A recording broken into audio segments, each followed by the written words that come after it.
Hello दोस्तों, आज हम बात करेंगे दिल्ली पुलिस कांस्टेबल के रिजल्ट को लेकर, कट ऑफ को लेकर। और हमारे साथ एक घटना घटी है, अर्थात मैं जिसको झेला हूँ वो चीज़ आपके साथ शेयर करना चाहता हूँ। जो आरपीएफ कांस्टेबल का रिजल्ट हाल ही में आया है, पब्लिश हुआ है। मेरा आरपीएफ कांस्टेबल में मेरा पीटी पीएसटी के लिए मेरा सिलेक्शन हुआ था, लेकिन मेरे नंबर कम थे। इसकी कहानी मैं बता देता हूँ। मेरा नंबर 2+ ही थे, अर्थात 2.5-3 नंबर के करीब था।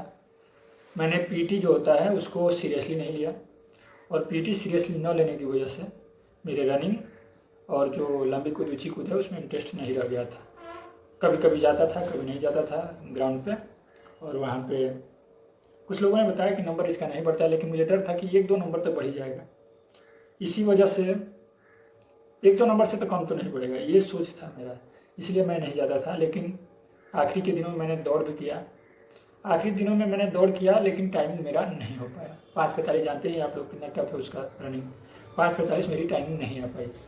उसके बाद मैंने लंबी कूद ऊँची कूद तो मैंने तैयार कर लिया था, लेकिन दौड़ की टाइमिंग मैंने कम नहीं कर पाया। इस वजह से मैं रनिंग के लिए गया भी था, और रनिंग में मेरा रह गया, मेरा 5 मिनट 52 सेकंड लग गया। और फाइनली दुख तब हुआ जब इसका रिजल्ट 2 दिन पहले आया है। उसमें मेरिट ओबीसी का देखा जाए तो 0.2 में बढ़ा है, मतलब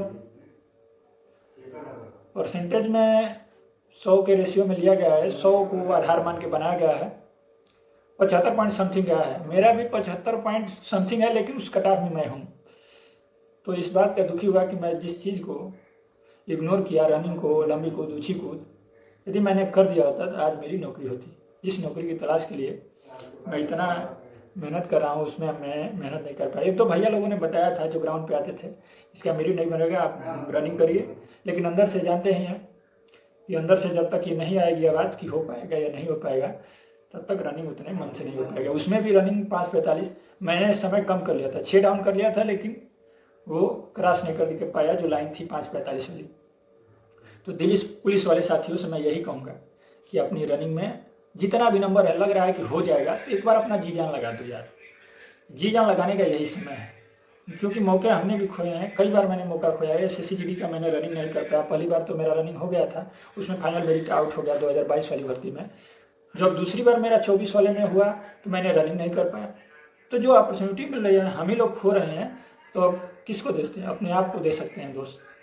तो आरपीएफ का मैंने गलती कर ही दिया, क्योंकि मेरा मेरिट में नाम आ गया होता। फाइनल मेरिट की बात कर रहा हूँ, और उसको भी मैंने स्किप, मतलब रनिंग मुझसे नहीं हो पाया। तो इस बार दिल्ली पुलिस का तो मैं जी जान लगा के रहूँगा। भले ही मेरा नाम फिजिकल के लिए आए चाहे ना आए, मुझे लग रहा है कि मेरा नाम आ जाएगा, इसलिए मैं इसकी रनिंग में लगूंगा। और इस बार रनिंग हो या ऊँची कूद लंबी कूद, इसको बढ़िया से तैयारी करूँगा ज़रूर। तो आपको भी लगता है कि यदि रनिंग मेरा दिल्ली पुलिस के लिए हो जाएगा, कांस्टेबल के लिए, तो आप लोग लग जाइए, वेट मत करिए, क्योंकि इसकी रनिंग बहुत हार्ड है।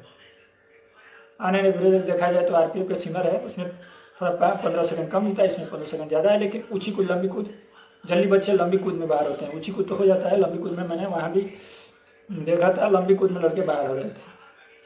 तो आप दिल्ली पुलिस वाले जितने भी कांस्टेबल के स्टूडेंट है, अभ्यर्थी है, वो सभी लोग, यदि लग रहा है कि रनिंग के लिए हो जाएगा, 65 है, 64 है, या जिसका शिफ्ट हार्ड है या 60 भी नंबर बन रहा है, शुरुआत के 10 शिफ्टों में है रैंक IQ या रैंक मित्रा में, आपने देखा होगा शुरुआत के 10 में यदि 60 भी है तो आपका नंबर बढ़ेगा, कन्फर्म श्योर है कि नंबर बढ़ेगा। क्योंकि जो बाद वाले शिफ्ट है उसमें नंबर का जो एवरेज हो ज़्यादा हो गया, इसलिए उसको लेवल किया जाएगा।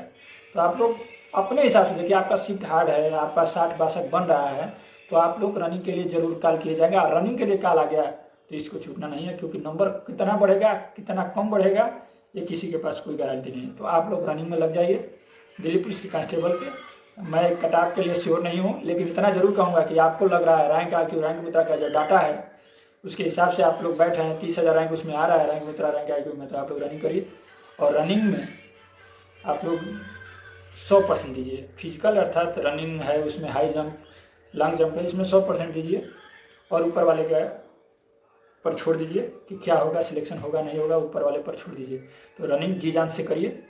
मैं यही शुभकामना करूंगा कि जो भी रनिंग पास हो उनका सिलेक्शन हो, क्योंकि पिछली बार कट ऑफ हमने देखा था 1-1.5 नंबर बढ़ा था ओबीसी का। जनरल का तो शायद 2-3 नंबर बढ़ेगा, क्योंकि सभी बच्चे उसी में फाइट करेंगे लास्ट में जाके। तो आप लोग जी जान लगा दीजिए। क्योंकि भर्ती 26 जो है 26 में अपना सिलेक्शन लेना है, कैसे भी सिलेक्शन लेके मानना है, कोई भी भर्ती हो। लेकिन दिल्ली पुलिस में आपका नंबर बढ़िया बन रहा है तो इससे बढ़िया जॉब अब हो नहीं सकती है। मुझे भी दुख है आरपीएफ को लेकर, लेकिन आरपीएफ में नहीं हुआ, यदि दिल्ली पुलिस में हो जाएगा तो समझिए कि वो जो पश्चाताप है वो तभी जाके ख़त्म होगा। क्योंकि मुझे ये मलाल हो रहा है अंदर से कि शायद मैंने रनिंग बढ़िया से किया होता, फिजिकल बढ़िया से दिया होता तो आज मैं रेलवे में आरपीएफ कांस्टेबल के पद पर कार्यरत था। चलिए खैर, जो भी हो, जो लिखा होगा वही होगा। अब मैं दिल्ली पुलिस का रनिंग में लग गया हूँ, फिजिकल कर रहा हूँ। मेरे काटपीट के 76.25 बन रहा है मेरा हाई स्कोर। नॉर्मलाइजेशन मेरा नहीं बढ़ेगा, ईजी शिफ्ट था, तभी रैंक IQ रैंक में तरह में 1-2 नंबर बढ़ के ही दिखा रहा है। और 1-2 क्वेश्चन पे मेरा चैलेंज है। ओवरऑल मेरा 80+ या 80 हो जाएगा, मुझे उम्मीद भी है। और इतना मैं श्योर तो नहीं हूँ, लेकिन फिजिकल के लिए तो 100% श्योर हूँ कि हो जाएगा। और फिजिकल मुझे देना है, यदि मेरा नंबर कट ऑफ से 1 नंबर भी अधिक है तो मैं फिजिकल दूंगा। उसके बाद फाइनल क्या होता है मैं ऊपर वाले को छोड़ दूंगा। लेकिन अब ये गलती किसी भी भर्ती में मैं नहीं करूँगा, क्योंकि मैंने 1-2 भर्ती ऐसे ही करके देख लिया है। किसी के सुनने वाला नहीं है, कट ऑफ क्या है क्या नहीं, मुझे लग रहा है तो मैं फिजिकल के लिए लग जाऊँगा। तो आपसे भी यही कहूँगा, यदि फिजिकल के लिए आपका चांस बन रहा है तो आप ग्राउंड में जाइए, ग्राउंड में दौड़िए। दौड़ने के साथ साथ लॉन्ग जंप और हाई जंप जो प्रक्रिया है दौड़ने के 15 दिन बाद ही करिए, क्योंकि शरीर जो आपका है स्टेबल दौड़ने के बाद ही होगा। ये चाहेंगे कि आप पहले दिन गए इसी दिन लॉन्ग जंप हाई जंप मारेंगे, फ्रैक्चर जरूर हो जाएगा पैर। मैंने एक ट्राई कर लिया हूँ, आरपीएफ में ही मैंने थोड़ा पैर मेरा दिक्कत कर गया था हाई जंप में, लॉन्ग जंप में। तो ये चीज़ें रनिंग करिए 10-15 दिन, उसके बाद हाई जंप करिए, हफ्ते में 1 दिन करिए, 2 दिन करिए, डेली वो भी नहीं करना है, 1 से 2 दिन करिए। स्टेप देखिए क्या करना है, हाई जंप के लिए सीजर करना है कि टाइगर करना है, जो भी आपको अच्छा लगे वो करिए। सीजर मुझसे तो अच्छा लगता है, आप लोग जो भी करना चाहते हैं कर सकते हैं। और लॉन्ग जंप के लिए आपको तो प्रैक्टिस करना पड़ेगा, रनिंग स्पीड बढ़िया होनी चाहिए। और लॉन्ग जंप में बस वो जो लाइन होती है, फाउल ज़्यादा होते हैं बच्चे, नहीं तो सभी बच्चे 14 फीट फानी जाएंगे, लेकिन वो जो फाउल वाली लाइन होती है उसको ज़्यादा बच्चे क्रॉस कर जाते हैं, जिससे वो बार होती है। इसमें तो 3 अटेम्प्ट है, आरपीएफ में 2 ही अटेम्प्ट था, लेकिन अटेम्प्ट नहीं देखना है, पहले ही जो अटेम्प्ट में कर जाएगा वो उसका हो जाएगा। तो इन्हीं सब शुभकामनाओं और बातें थी, मैंने अपना शेयर कर दिया। आगे आप लोगों को जो करना हो करिएगा। जय हिंद, धन्यवाद।